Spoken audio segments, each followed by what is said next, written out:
Bismillahirrahmanirrahim. Assalamualaikum warahmatullahi wabarakatuh.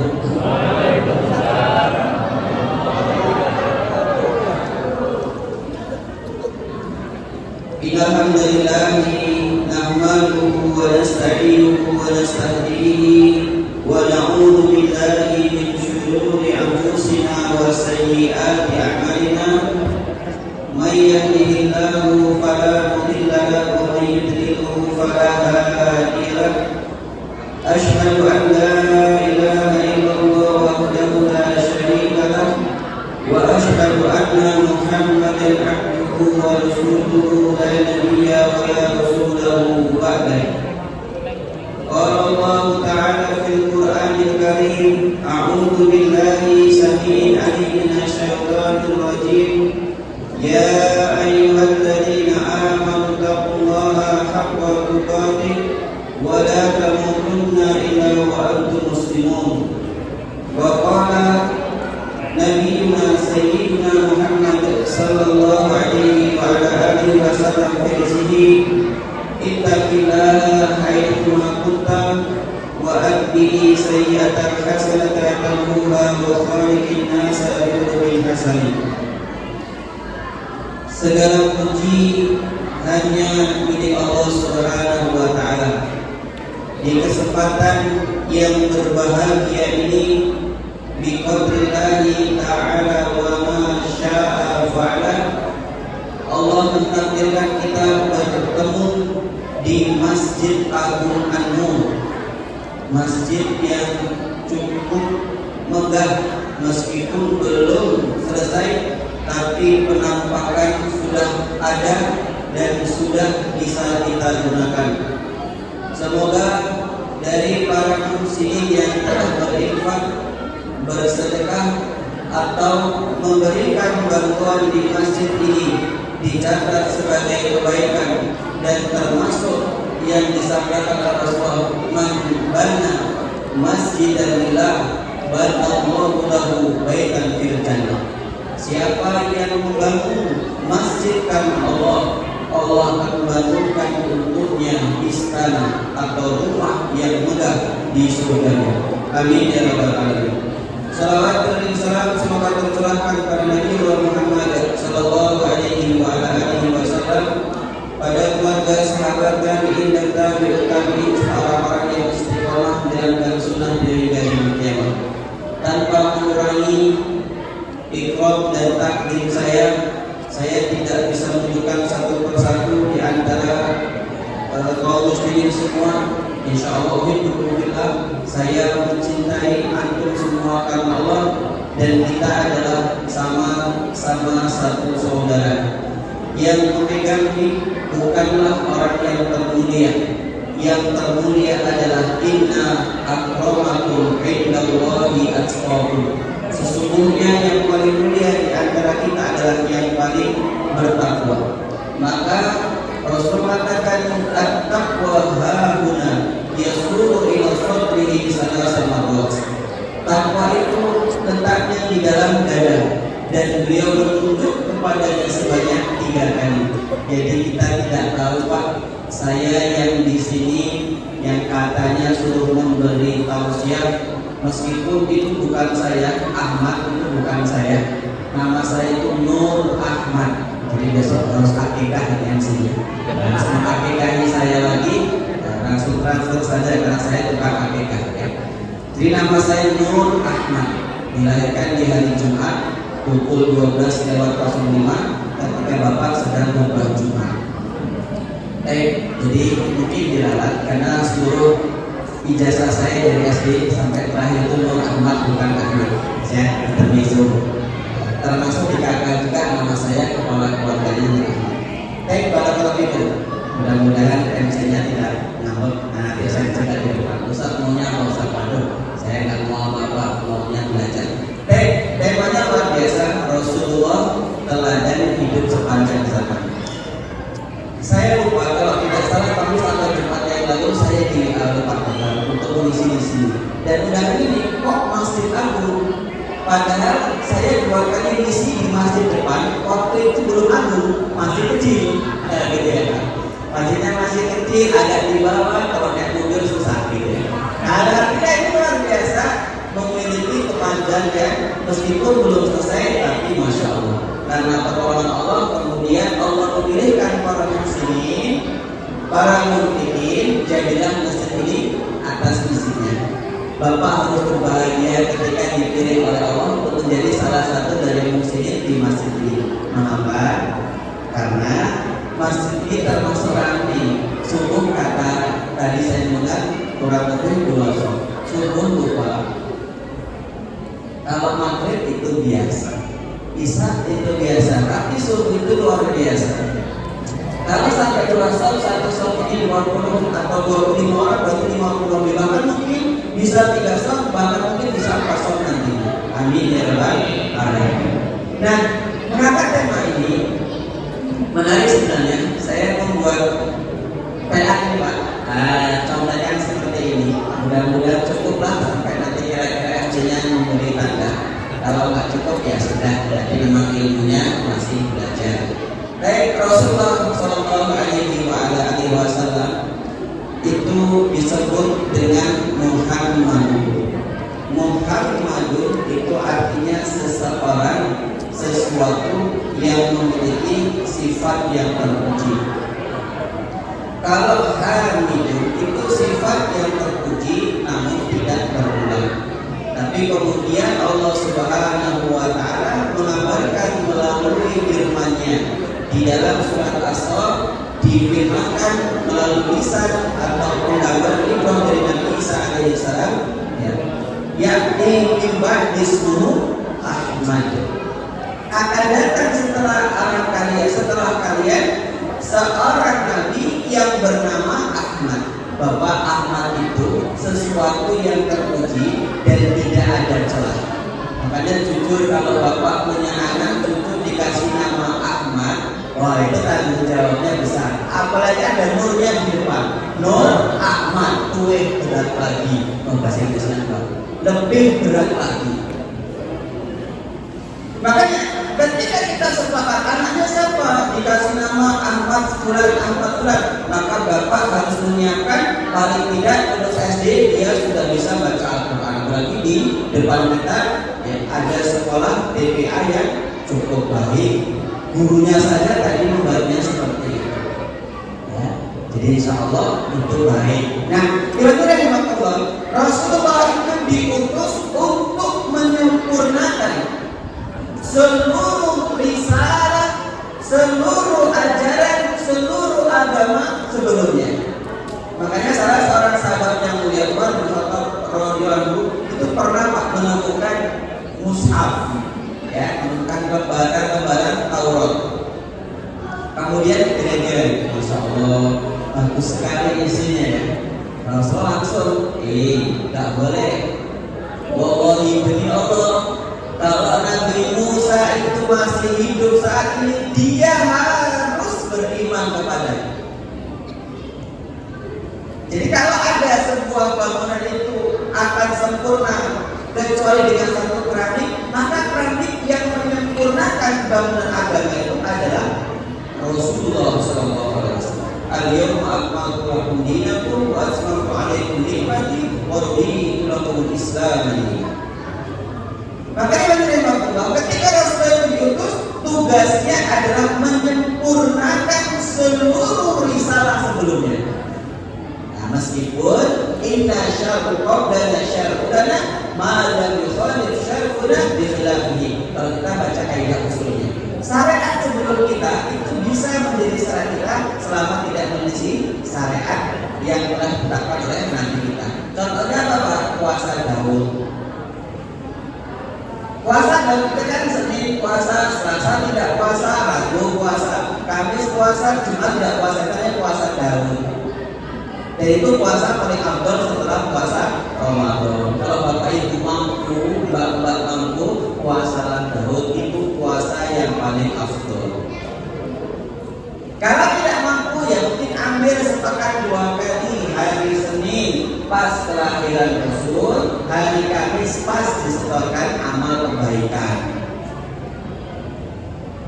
Makanya ketika orang itu berpuasa pada hari Senin, maka dia berarti sedang ingat hari Senin itu tanggal 12 Rabiul Awal, ini pendapat yang pertama, yang Rasulullah dilahirkan pada itu kita berpuasa di dalamnya. Pertanyaannya, bagaimana Ustaz? Kayak Muhammad lahirnya Jumat, boleh tak berpuasa setiap Jumat? Jawabannya, berpuasa khusus pada hari Jumat hukum asalnya makruh, hukum asalnya sampai dilakukan puasa sebelum atau setelahnya. Nah, kalau memang itu yang menjadi landasan hukum kita yang puasa hari Jumat atau Sabtu, maka ambillah keumuman dari puasa, yakni asyamu junnatun kajunnati hadikum ya minal kitab. Puasa itu adalah junnah, tameng yang bisa membentengi, yang bisa memperhatikan dia bukan dalam sebuah peperangan. Jadi kalau kita lihat puasa itu adalah karena mengambil ibroh takbir dari ya bahwa dengan puasa bisa meningkatkan ibadah, bisa mengurangi maksiat, tidak apa-apa puasa hari Jumat atau Sabtu di hari kelahiran Bapak. Kenapa? Karena keumuman dari riwayat ya, dalil umum ya, bermanu ala ini hatta yukhassisa bi takhsisihi. Setiap dalil umum maka dia dibawa kepada keumumannya sampai ada dalil khusus yang memalingkannya. Nah, kita sekalian belajar di sini. Baik, para itu. Jadi Rasulullah itu adalah penyempurna dari rasul-rasul dan ajaran sebelumnya. Yang kedua, Rasulullah adalah qudwah hasanah. Tadi dibaca dalam surat Al-Ahzab, surat ke-33 ayat yang ke-21. Laqad kana lakum fi Rasulillahi uswatun hasanah ila akhir. Sungguh benar-benar telah ada pada diri Rasulullah suri tauladan terbaik untuk kita. Jadi kalau Rasulullah itu suri tauladan terbaik, Pak, ya makanya kita sepakat harus belajar untuk mengikuti setiap apa yang disandarkan kepada Rasulullah. Dan ini Pak momen kita berbahagia.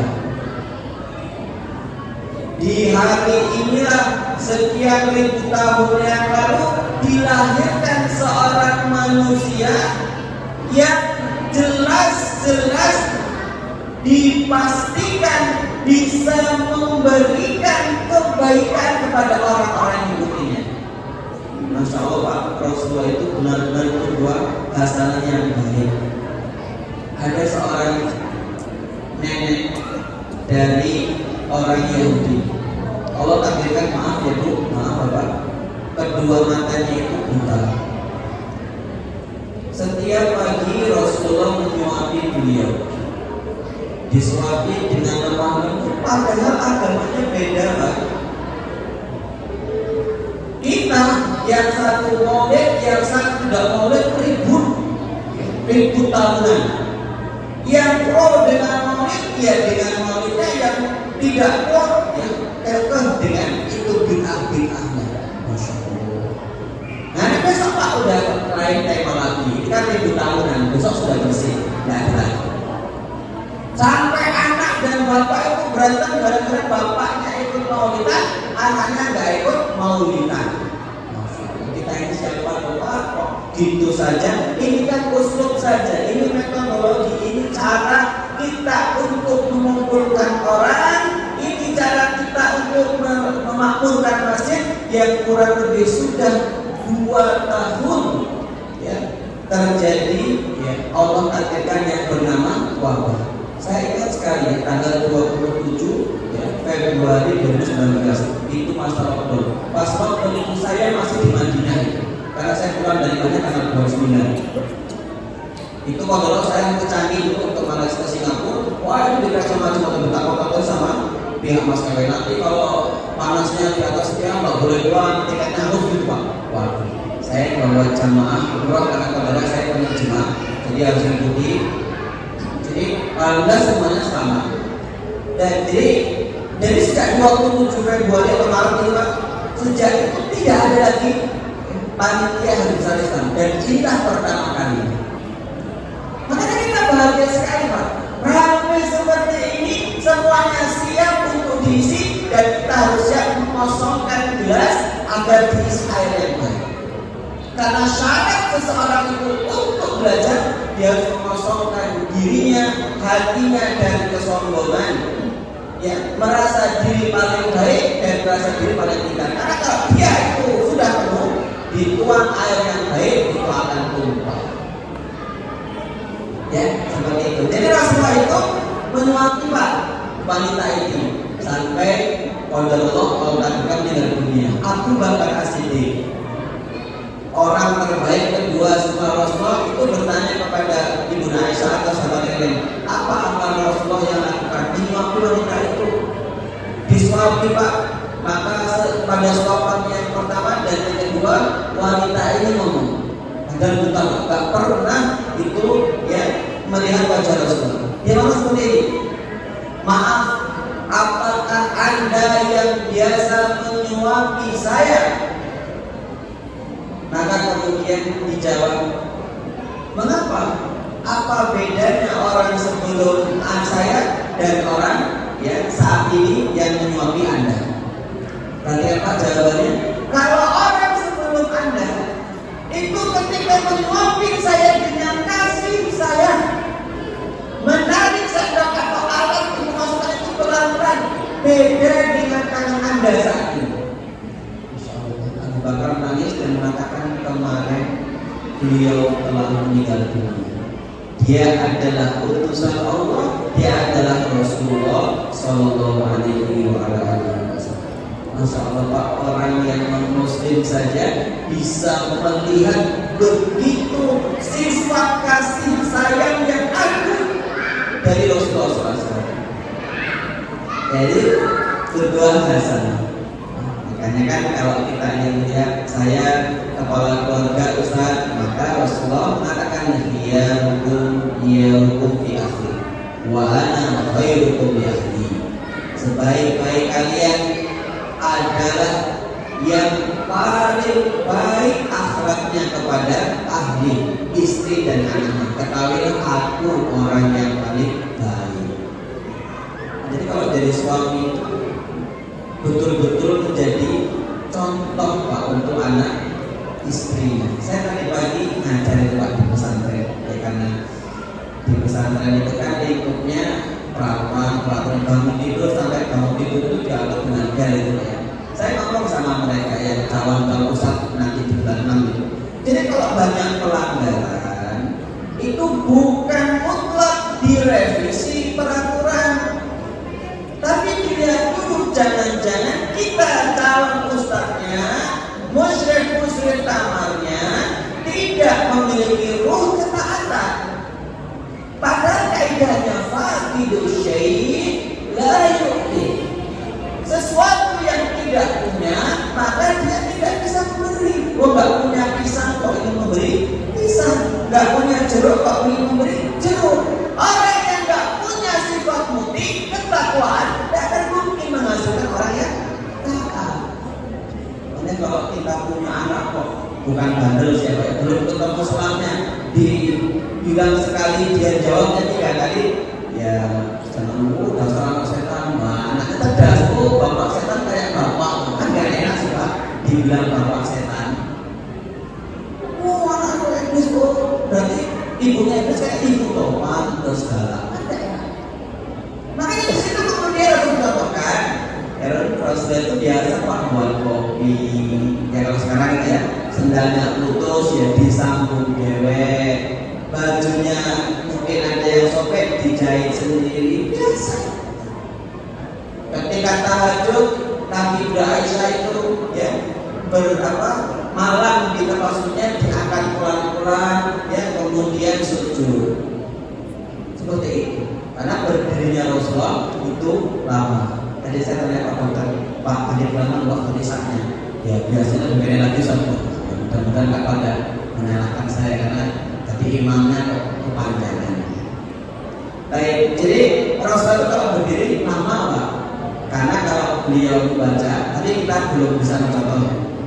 Rakaat pertama itu Al-Baqarah, Ali Imran dan An-Nisa 5,5 juz. Kami pernah menguji ini, pernah ya, dari dari Al-Baqarah sampai selesai An-Nisa itu mulai jam 11 kurang 10 malam, selesai jam 4 lewat 10. Tapi paginya pada subuh gak ada yang zikir assalamualaikum langsung brek.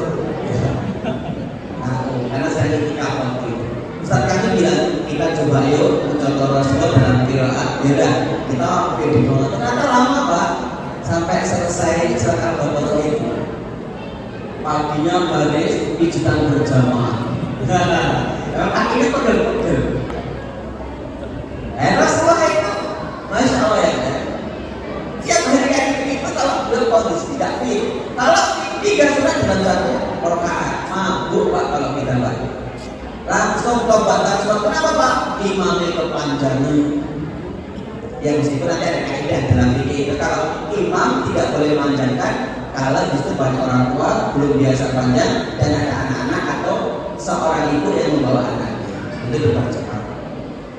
Ya karena masuk nanti dimarah Pak, bukan dimarah ditegur karena imamnya itu panjang. Hanya ditegur janganlah ya jangan panjang-panjang. Tapi Rasulullah itu beralasan semuanya dalam kepemimpinan beliau selalu minta pendapat. Ketika pasukan Ahzab datang, itu kan kumpulan dari sekian negara akan menyerang kota Madinah. Sampai kemudian ini gimana ini? Caranya biar kita bisa ya, menghalau mereka. Waduh, kita cegat aja di bukit Uhud. Ada yang mati kita cerita kata Salman Al-Farisi radhiyallahu anhu, jangan ya Rasulullah, saya ini ya orang yang pernah berasal dari Faris yang pernah melihat bagaimana mereka berperang. Kita membuat parit saja, khotbah. Ya, parit itu kalau kuda lompat tidak sampai, kalau kuda masuk tidak bisa ya, berdiri. Berarti dibangunlah sebuah parit, lebarnya 5 meter, ya, dalamnya 4 meter, panjangnya 8,3 kilometer. Itu digali Pak. Padahal saya lebih dari 7 kali melihat tempat ini karena setahun bisa 5 kali lah. Jadi saya pernah turun langsung dan lihat beberapa posnya itu dibuat masjid sekarang. Nah ada tadi di timur, kemudian situ saya ini pos ya masjid buat masjid di atas bukit. Kenapa batunya itu keras sekali?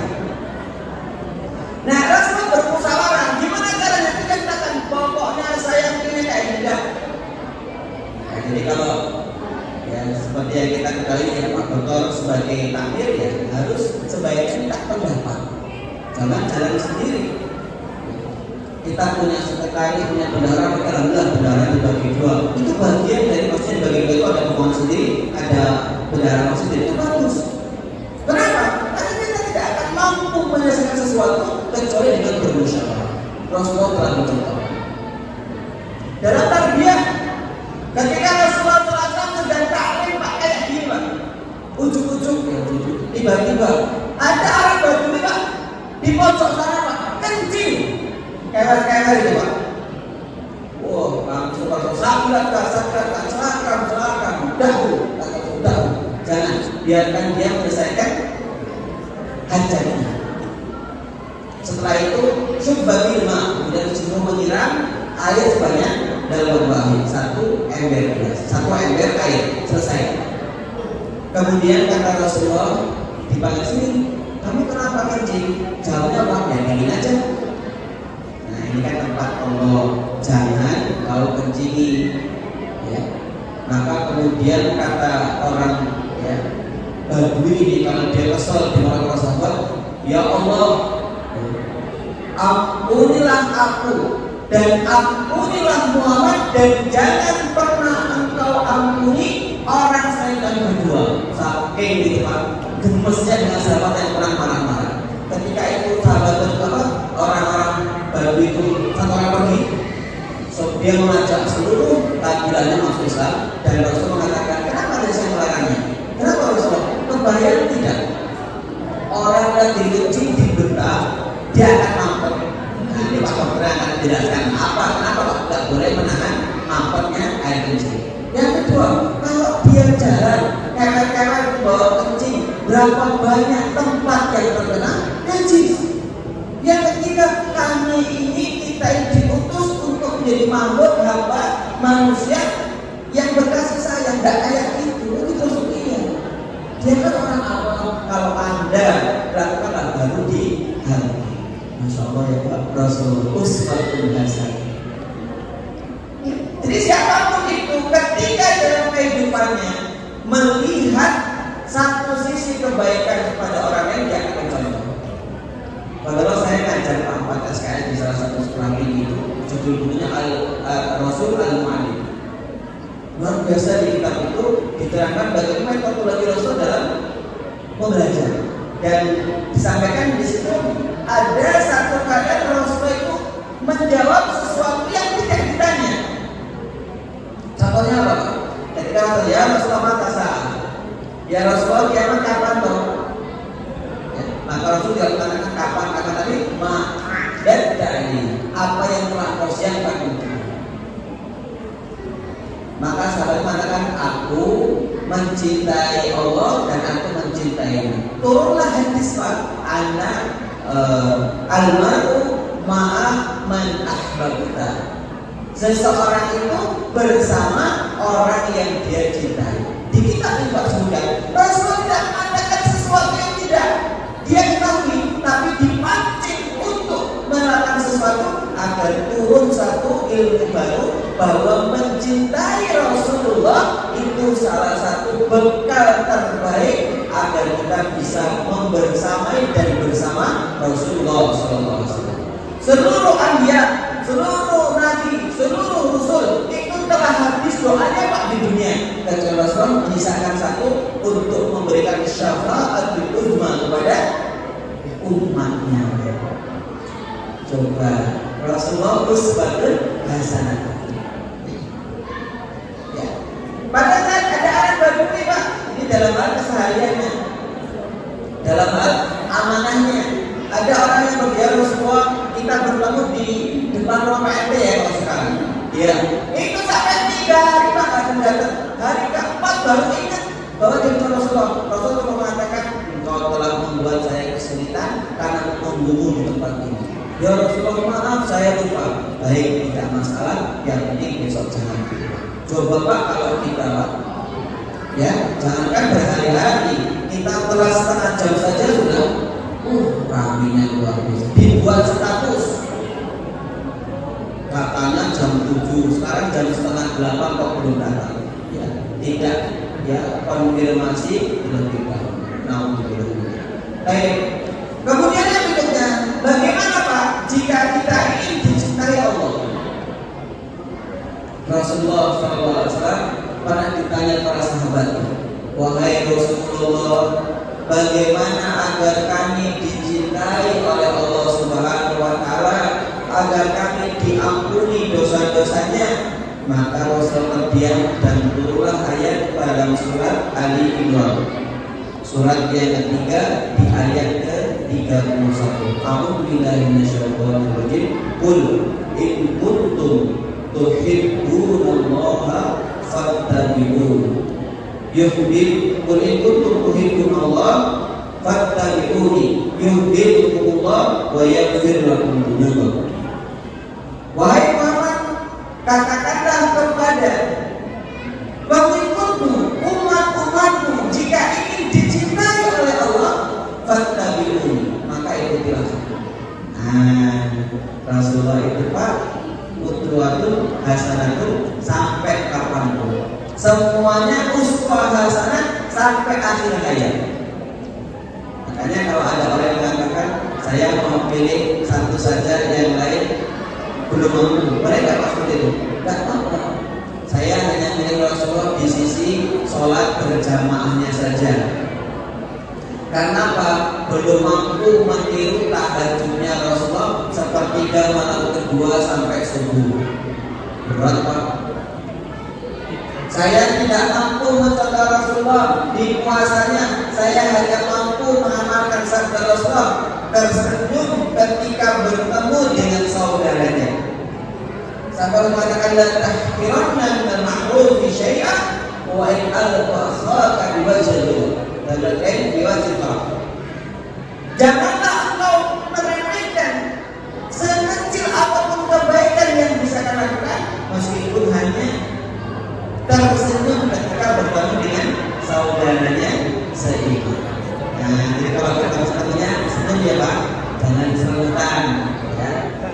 bangetan, jangan di depannya baik tapi kalau di belakangnya ngerasani ya, di belakangnya gosip, semakin digosok semakin selah dilalahnya. Udah rotor partner ngobrolnya ini ini laki-laki istrinya tapi softwarenya perempuan gitu ya. Ya suka ngomongin orang aja. Mau dialogkan, ya itu alangkah baiknya.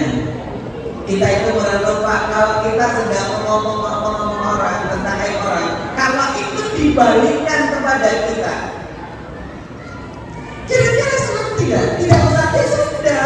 Itu juga yang menjadi manusia tidak senang. Itulah disebut ghibah, zikroka, akhoka bimayakro. Engkau menyebutkan sesuatu tentang saudaramu dan dia benci kalau dia itu sampai kepada dirimu, itulah ghibah. Apalagi suka suudzon, itu tidak boleh lagi Pak. Ya, kan kita sering ya Pak ya melihat waktu terang balik kayak Pak Ogal biasanya. Di depan kita itu setiap mobil nggak ada yang memberi. Kita ngomong itu mobil kok bagus-bagus nggak ada yang memberi gitu ya. Saya biasanya mau sama istri, mungkin nggak punya uang receh, masa orang kaya nggak punya receh? Ya mungkin uangnya kan sekarang pakai digital semua. Kamu suka punya BL, mungkin dia lupa jadi tidak membuka. Masa lupa? Mesti kita, mungkin yang ketiga jendelanya rusak, kacanya nggak bisa turun. Waktu pulang mobil baru, mungkin yang keempat dia fokus ke kiri, nggak ada ke kanan, nggak terima obat. Cari Pak 70 alasan dulu agar kita tidak setuju. 70 kata beberapa. Kalau ada soal kemarin, mungkin yang ke-71 yang kita tidak tahu. Insya Allah lah Pak ya. Makanya Rasul berikan sebuah dua iya membuat fa'inal dhanna akbarul hadis. Jauhilah oleh kalian itu berburuk sangka, karena berburuk sangka itu perkataan yang paling dusta. Ternyata nggak kelihatan kemudian padahal biasanya ada. Coba Pak tadi 70, mungkin sakit Ustaz, semalam kita mau minta, kalau makan kuenya paling banyak. Wah, nggak gitu ya Pak, nabrak. Yang kedua, mungkin anak sakit, tadi malam itu Ustaz malah anaknya bawa present pulangnya. Ya tinggal sampah ya Pak. Oh mungkin yang ketiga, istrinya sakit, istrinya Ustaz panitia, di belakang dulu paling banyak makannya. Kali 70, oh mungkin yang ke-71 yang kita tegak. Hati-hati Pak. Karena kalau suudzon dituruti, ghibah dijalani, akhirnya kita memiliki sifat hasad. Padahal mengatakan Rasul sabda, iya kuwal hasad, fa innal hasad ya'kulul hasanati kama ta'kulul nar. Jauhilah oleh kalian sifat iri, sifat dengki, sifat hasad. Karena hasad yang diterapkan ya'kulul hasanati kama ta'kulul nar, akan menghabiskan kebaikan-kebaikan yang kita lakukan sebagaimana api yang adalah kebaikan. Rasulullah itu tak pernah Pak mengajari kita suudzon. Temennya nggak kelihatan sembuh, nggak apa-apa, mungkin memang kesiangan, kan boleh kan Pak? Ya, bahkan fikihnya sudah dikaji secara fikih ya Pak. Seorang yang belum sholat subuh bangun-bangun komat sholat subuh, itu gimana sholat subuhnya? Itu fikihnya sudah dikaji. Mau tahu nggak Pak?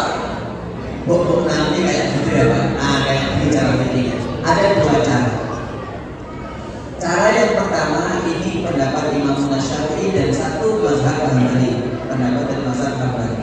Jadi caranya kayak gini, Bapak sholat subuh, usolli fardhu subuh dan seterusnya 2 rakaat.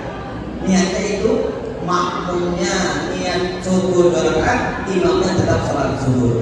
Jadi nanti setelah tahiyat awal imam bangun, Bapak assalamualaikum, assalamualaikum. Itu pendapat mazhab Syafi'iyah dan satu pendapat dari mazhab Hambali.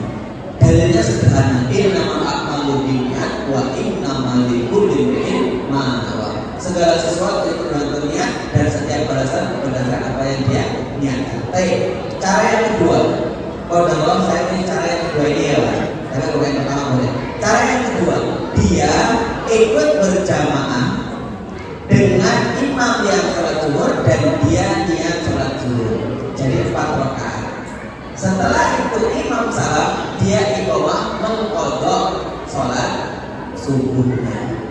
Ini lebih agak selamat ya, karena kalau nanti rakaat yang pertama itu masih pilih di mana itu zuhur kok 2 rakaat, kurang kopi kental ya. Kita baca ini. Nah, jadi saya milih dalam yang kedua dia sholat benar-benar bersama imam sholat subuh sholat zuhur, karena penting kaidah hadis innama ju'ilal imam liyutamma bihi fala takhtalif. Imam dijadikan untuk diikuti, jangan diselisih. Imam sholat kita zuhur dan kok subuhnya kan qadhaan lillahi ta'ala. Ya, tapi kalau bapak siap pakai pendapat yang pertama boleh, tapi jangan bercerita Pak, mudah-mudahan besok saya bangunnya zuhur. Kenapa nggak asar sekalian? Karena beberapa turun fikirnya sudah ada Pak asar. Pikir Pak, nah ini bikin asar ya, kelamaan. Baik, kalau itu, yang aku Rasulullah itu doa sana. Jika ingin dicintai Allah, maka ikuti Rasul. Bagaimana surat Rasulullah? Surat Rasulullah itu selama tidak ada uzur, beliau di masjid. Sampai ada sholat yang dikhususkan Rasulullah, beliau mengatakan akbaru sholat al-munafiqina sholat al-isya wa subhi. Sholat yang paling berat dikerjakan oleh orang munafik itu ada 2, sholat isya dan sholat subuh. Lau ya'lamu ma fihima, kalau mereka mengetahui keutamaan dari 2 sholat tadi, la ta'uduma walau kana habwan, mereka akan mendatangi masjid untuk sholat subuh dan isya meskipun dalam keadaan habuan. Habuan itu dari kata hawa, ya artinya maaf ya Pak, ngesot Pak, merangkak. Sampai seperti itu. Sahabat Abdullah bin Mas'ud itu maaf buta, nggak ada yang pun kalau ke masjid isya dan subuh itu suka berkelosok atau sholat yang baiknya. Minta izin boleh kan semua boleh. Lalu di depan pintu dipanggil, hal semita tidak, kamu dengan rasa tidak dengar. Pak Haji, kalau gitu datangi dia, tunaikan panggilan itu. Ya kalau kita sehat Pak, ya sebaiknya sholatnya di masjid. Meskipun hukum berjamaah di masjid itu sudah tidak. Mungkin nanti kita kajian fikih saja. Jadi Rasulullah itu sholatnya di masjid. Maka contoh itu, Rasulullah itu menepati janji. Sampai ketika Rasulullah SAW itu meninggal dunia sekalipun, baju besi beliau masih digandakan oleh kepada orang Yahudi, karena beliau tidak mau meminta belas kasihan daripada sahabat dan umatnya.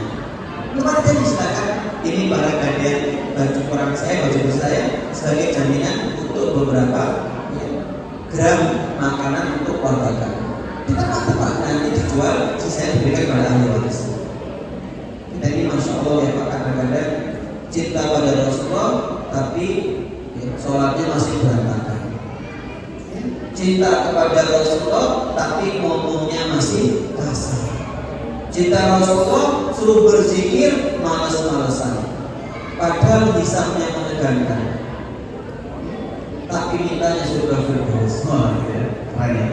Ya sebaiknya diperbaiki kembali. Baik, Rasulullah SAW itu memiliki 4 sifat yang ada di dalam.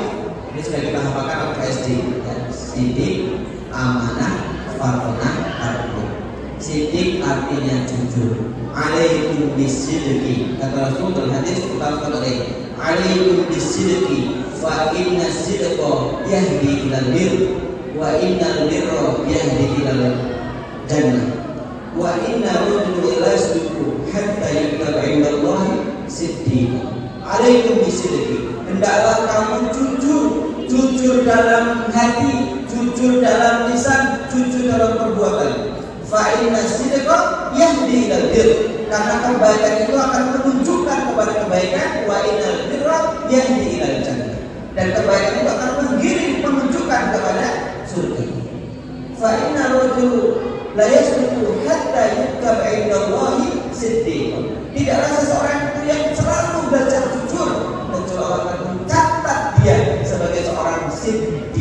sikon, orang yang tabiatnya selalu jujur. Ya, jadi kalau ada orang ngomong saya kenal Rasulullah, cinta Rasulullah tapi kok suka berdusta, ya dalam konteks ini mari sama-sama kita evaluasi. Bukan buruk Pak, tapi akhlak itu ya kalau kita lanjutkan terus menerus, ya berarti pada ranah berdusta tadi dia masih banyak yang harus diperbaiki. Kemudian yang kedua, amanah, ya, menjalankan amanahnya, ya. Jadi takmir, apalagi bendahara itu berat sekali Pak. Berat sekali. Kalau boleh milih, tidak ada Pak yang ingin jadi bendahara. Karena tabiat duit itu berkurang, tabiat ucapan bertambah. Semakin orang mahir berbicara, semakin potensi uangnya berkurang, kecuali dirahmati Allah. Tapi nggak boleh juga udah dipilih saya mundurlah, aku bendahara terus ngambek, nggak komposisi salah juga. Selama kita jadi bendahara, jadi ketua, jadi sekretaris, itu bukan kita yang menawarkan. Selamat Pak, Bapak akan dibantu dan ditolong serta dimudahkan oleh Allah. Tapi kalau kita mencolokkan saya yang ketua, kalau nggak ketua saya nggak posisi lagi, ini kan. Saya bendahara kalau nggak, pokoknya sebaiknya dihindari lah. Karena memang itu kan amanah. Kalaupun misalnya ada masa tertentu, maaf ya Pak, saya nggak tahu sih, dibayar itu nggak seberapa, tapi tanggung jawabnya itu surga dan neraka. Hukum asal korupsi itu haram, ya haram, baik secara agama maupun secara ya, manusia di atas manusia.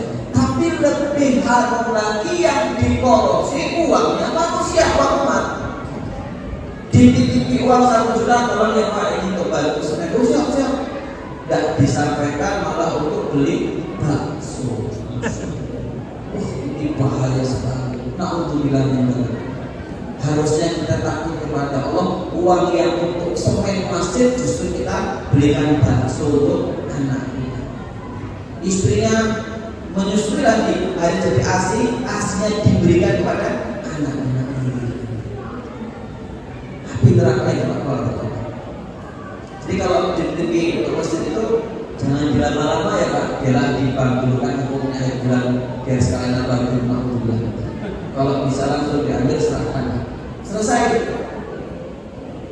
Jangan ya kita menunda untuk melakukan, maaf itu kita sedang melakukan perbuatan khianat. Ayatul munafiqin talasun, tanda orang munafik itu ada 3. Salah satunya tidak tuminan khona, kalau diberi amanah dia khianat. Dan kemudian faktor cerdas, bagaimana metodologi cara Rasulullah mendakwahi para sahabatnya itu luar biasa. Cerdas, beliau mengatakan likulli maqami maqam wa likulli maqami maqam. Setiap orang ada ucapan yang tepat, setiap ucapan yang tepat ada waktu yang tepat. Ini tadi saya tanya kepada Pak Dokter ini, mayoritas apa pendidikannya Pak? Ya ada yang ini, terus pekerjaannya ada pegawai, ada yang berarti dia banyak majmuk. Ini kalau bisa kita sertakan memiliki kekuatan yang luar biasa. Dan kalau kita bisa dan tidak ada satu proposal pun yang keluar kecuali Allah menggerakkan hati kaum muslimin semua. Ini luar biasa. Karena kalau di instansi tertentu itu ada oknum Pak. Ada masjid yang saya pernah ditanya Ustaz sama fikih bagaimana Ustaz, kami itu dapat bantuan 5 juta. Ini real. Tapi maaf saya tidak menyebutkan masjidnya. Yang jelas bukan Ustaz aman. Kami dibantu oleh pihak X pemerintahan, tapi dari 5 juta mereka minta 10%, berarti 500.000. Jadi yang sampai ke kami 4,5 juta. Gitu ya Pak, ini oknum. Nah kami harus tanda 5 juta. Bagaimana setelah PK Ustaz? Setelah PK itu Bapak ambil apa? Masjid, untuk masjid Bapak ambil 4,5 juta, meskipun stempelnya kita 5 juta. Nah terus kami bukan itu mengambil dengan kita. Ada pun bagi dia, maka dia termasuk ar-rasyid wa murtasyid finnar. Orang yang muat dan diswab keduanya masuk neraka. Ngeri Pak, gor 5 juta loh Pak. 5 juta itu gor itu cuma 5 juta loh Pak. Maaf, itu nominal kayaknya besar, tapi Bapak bawa aja ke tempat belanja. Itu bordir gitu ya, bagi masuk berapa masuk ke kantor terus 12 gitu. Nggak ada. Tapi dia bilang mengambil 500.000, padahal itu uang masjid. Alasnya apa Pak? Uang administrasi. Gaya. Boleh nggak Pak saya dibodoh? Jangan Ustaz. Nanti kita nggak ada bantuan lagi. Kalau boleh bergantungan dengan itu tuh Pak. Kita betul-betul untuk buat Pak Kudu. Alhamdulillah sekarang sudah jadi. Terus saya buat SW di Facebook saya, di WA saya, di WA saya itu Pak nomornya ada 4.000 lebih. Terus saya buat SW, yuk kita butuh dana 6 juta. Itu kan kita dibaca di teman Pak ini jangan tak dia lagi ini tuh cukup. Jadi teman-teman, ya karena sudah jadi sekarang maka sudah buat semua juga. Jangan kita lagi Pak. Nanti kan kemana itu bahasa semua. Kayak makan. Bapak sultan datang 5 juta, dia kepek-kepek dapat 500.000. Kalau 10 juta, 50 juta, 5 juta yang dapat. Nice. Apa luar biasa. Jangan. Ya Ustaz, dari sekarang alhamdulillah tak mau lagi ditawari, tak mau. 10 juta tak mau. Kata Ustaz itu tak boleh. Ya, saya pakai SB saja di WhatsApp itu. Ini kita ada masjid, saya foto ya Pak. Adanya seperti ini, tolong dibantu lah ya. Ya Ustaz, transfer. Rekening saya kalau surat, nah, saya kasih rekening bendahara jadi untuk saya pembinanya. Nah, rekening aja, dan rekening saya setelah kumpul, bisa berkumpul sana. Saya kemudian suruh nanti dia saya antarkan ke masjid itu. Saya bilang maaf ya Pak, saya sekedar foto saja nanti kalau coba kita foto. Kenapa Ustaz? Ya, untuk tanggung jawab saya bahwa 5 juta sekian itu sudah kita salurkan. Supaya tidak jadi fitnah. Kalau uang saya Pak nggak perlu saya foto, tapi karena uang umat saya maaf harus difoto. Nanti wajah Bapak kami boleh serta Pak. Aman Pak? Tidak ada minta proposal ke mitasi ekstra. Maaf ini aku deh Pak ya. Mitasinya tidak salah. Ya, oknumnya yang mungkin perlu ngaji di masjid Anda. Ya. Terakhir tabligh. Karena saya nggak masih batasan ya. Berarti untuk kuliah terserah itu. Terakhir tabligh menyampaikan Rasul dengan kaidah banding aini walau ayatan, sampaikanlah dariku meskipun hanya satu ayat. Kalau kita memang baru bisanya ilmu tajwid, sampaikanlah ilmu tajwid. Kalau saya menemui fikih dan usulnya, jadi udah di mana-mana saya isinya itu. Saya tidak mau isi sirah, isi tauhid. Kenapa? Ya saya tidak bisa. Bisanya standar, bukan nanti. Tadi istri waktu saya sama itu kok nanti banyak sirah. Ya enggak. Kenapa? Sirah lebih lemah. Kalau kita belajar sirah, ternyata mustahil ada yang ahli ketawa dosa ini ngarang. Terus ya kita sampaikan pada yang sifatnya taktik saja. Tapi itu penerapan seperti sholat, ya, bagaimana dalam keseharian. Saya pakar punya fikih. Makanya saya kalau justru misi tafsir tidak pernah mau. Bukan tidak bisa, tapi saya hanya bisa bukan ahli. Dibutuhkan itu ahli. Makanya saya di mana-mana isinya fikih atau usulnya. Kalau dikatakan lanjutan, saya isi usulnya fikih. Seperti itu. Kenapa? Saya tahu kalau semuanya saya ayari, semuanya tidak akan bisa saya ahli. Harus expert itu di bidang satu saja. Jadi seperti itu. Nah, makanya Pak tabligh di situ menyampaikan ya berdasarkan kapasitas ilmu kita. Kalau kita baru ngertinya masori dulu, ya sudah mau dulu jangan ilmu qiraah, mesti nanti berantakan. Ya. Saya kalau ngaji di hadapan anak saya Pak itu disalahin semua. Karena rendah anak yang pertama 20 juz, anak yang kedua 7 juz di pondok pesantren semua. Kalau nanti bukan itu soalnya kita kayak guru saya, betul waktu itu besoknya salah lagi, lidahnya sudah kaku gitu ya. Jadi kalau saya ngaji di mana mereka itu Pak salah semua Pak. Maka ini imam itu harusnya saya ya, tak gitu juga. Karena miknya agak bagus, jadi suaranya jelas gitu aja. Coba Pak, tadinya dengan ahli itu masih banyak yang perlu gitu Pak. Makanya sekarang kembali Quran wal ayat itu berdasarkan apa yang kita mampu. Bapak dokter yang penting kesehatan ya sholat dalam perspektif medis itu jangan kita bahas roh kita jalan. Orang akademik itu Pak Rizky Pak gelarnya apa kok dakwahnya apa itu kalau orang akademisi nggak linear Pak gitu sebetulnya nggak berapa ya Pak ilmu kalau nggak berapa tapi ini penting untuk kita tahu sadar diri itu lima setiap keadaan itu harus tahu apa yang diucapkan lima makom dan setiap ucapan itu ada keadaan. Kalau itu semoga latihan kultum saya bisa diambil ibrohnya ya Pak.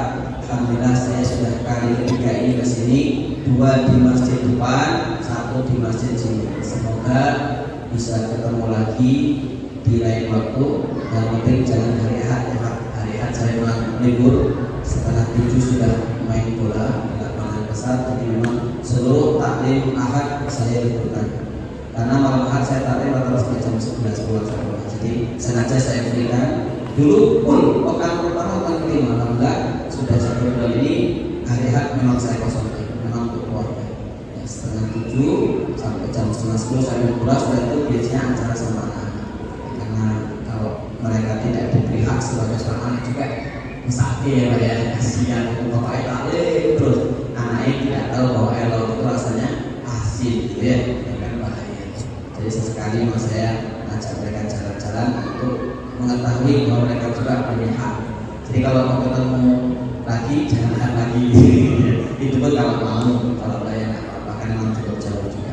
Demikian kalau itu semoga kajian kita terkait Maulid Nabi ya Rasulullah teladan hidup di sepanjang zaman ini bisa kita ikuti.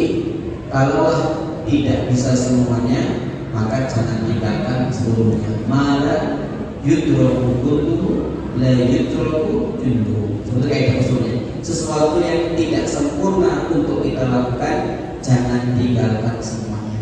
Kalau dari sekian ribu sunnah Rasul kita hanya bisa 3, 4, 5, 7 lanjutkan Pak. 7 itu semoga menjadi hujah kita di hadapan Allah. Kalau kita bisa 10 lakukan Pak 10 semoga itu yang kita lakukan. Jadi jangan mengatakan saya tidak mau baca sunnah. Kenapa? Percuma tidak diamalkan. Kalau memang wah ini kan dalil tapi pendalilannya yang salah. Dalilnya benar, istidlalnya yang tidak tepat. Ini kita berdoa kepada Allah Subhanahu Wa Taala dari hati yang sempit, dari sifat keras dan dari sifat khianat ya, dalam menapaki jalan dakwah yang mulia. Jika benar itu datang dari Allah, maka kaidahnya al-haqqu min rabbika fala takunanna minal mumtarin. Kebenaran itu datang dari kalian, jangan pernah ragu untuk menerimanya. Kemudian jika salah maka al-insan mahful khoto manusia. Manusia itu tempatnya salah dan lupa. Al-insan sumiyat insan binisiyani. Manusia, kenapa harus manusia? Karena punya tabiat yang bernama lupa. Itu ada pada diri saya Muhammad bin Hasyim. Semoga kita semuanya bisa istiqomah dan kebaikan dan kepada Allah Subhanahu Wa Taala kita semuanya membantu. Barakallahu fikum. Saya kembalikan kepada MC untuk acara berikutnya. Bila itu hidayah. Wassalamualaikum warahmatullahi